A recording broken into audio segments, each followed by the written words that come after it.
نکاح آدھا دین ہے۔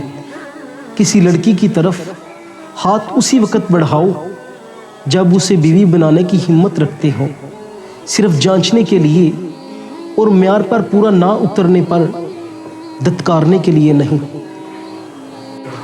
مرد وہ ہے جو اپنی بہن کے نصیب سے ڈر کر کسی کی بہن سے نہ کھیلے۔ مرد نکاح کرتے ہیں، عیاشی اور ٹائم پاس تو حیوان کرتے ہیں۔ بے شک محبت کرنے والوں کے درمیان نکاح سے بہتر کچھ بھی نہیں۔ اسلام میں محبت کرنا گناہ نہیں، جس سے محبت کرو اس سے نکاح بھی کرو۔ نکاح میں بڑی طاقت ہوتی ہے کیونکہ اس میں گواہوں سے زیادہ خدا کی رضامندی شامل ہوتی ہے۔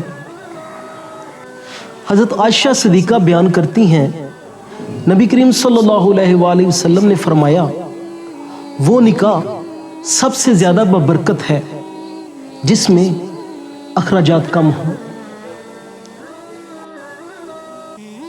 کبھی بھی شادی کے کھانے کی برائی نہ کرو۔ بیٹی کے باپ کی پوری عمر لگی ہوتی ہے صرف اس ایک وقت کے کھانے کے لیے۔ بڑی عمر کی عورت سے شادی کرنے میں ہچکچائیے مت، یہ سنت نبی صلی اللہ تعالی علیہ وآلہ وسلم ہے۔ غریب لڑکیوں سے جہیز کے بغیر نکاح کرو۔